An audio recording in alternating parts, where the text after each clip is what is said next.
खुद को खुश रखने के तरीके ढूंढें, क्योंकि तकलीफें तो आपको ढूंढ ही रही हैं। राम राम, जय श्री राम साथियों। कोमल सक्सेस पॉइंट चैनल में आपका स्वागत है और मैं हूं सुदेश कुमार।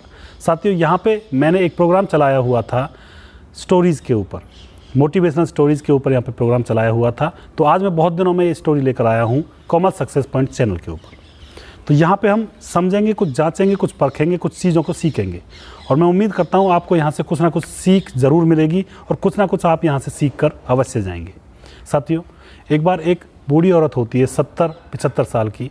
वो एक फ्लैट में रहती है और उसका कोई नहीं होता है, ना उसके पति होते हैं, ना उसके बच्चे होते हैं, ना ही कोई और परिवार में होता है।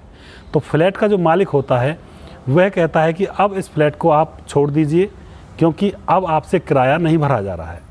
तो वह 2-3 दिन उसको वार्निंग देता है, लेकिन वह छोड़ नहीं पाती क्योंकि उसका कोई सहारा नहीं होता है।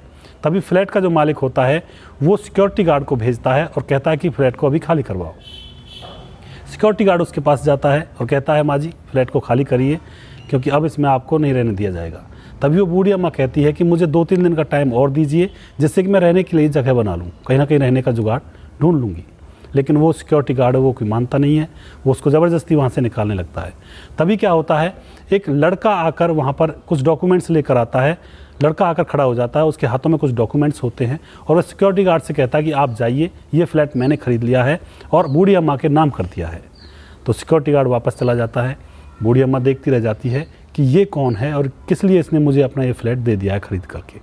तभी वह कहता है बूढ़ी अम्मा से, माँ जी आपको शायद याद नहीं होगा, लेकिन आज से 30 साल पहले मैं एक गरीब बच्चा था, मेरे माँ बाप नहीं थे, माँ बाप गुजर चुके थे और मैं एक फुटपाथ पर बैठा हुआ भीख मांग रहा था।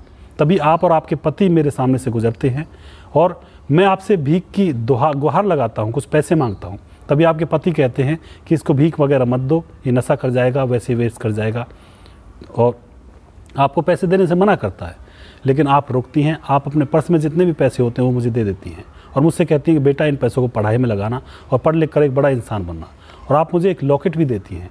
वो लॉकेट मेरे हाथ में है, ये आपका दिया हुआ लॉकेट है।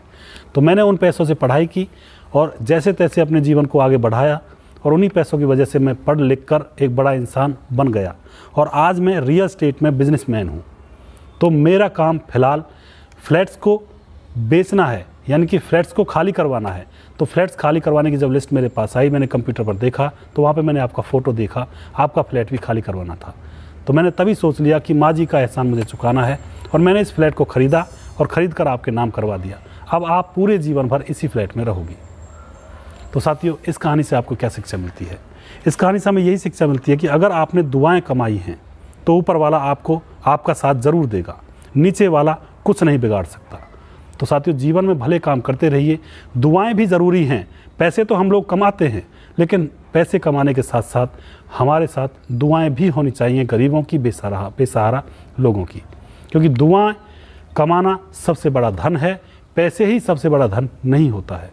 तो दुआएं कमाइए, अपने जीवन में गरीबों की सुरक्षा करते हुए चलें और अपने जीवन को इस तरह से व्यतीत करें कि आप आगे बढ़ते हुए किसी गरीब का दिल ना दुखाएं और गरीबों को भी अपने साथ लेकर अपने जीवन में आगे बढ़ते रहें।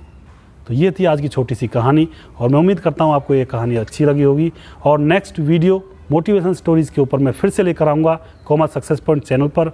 तब तक आप अपना ख्याल रखिए, खुश रहिए। जय हिंद, जय भारत, जय श्री राम।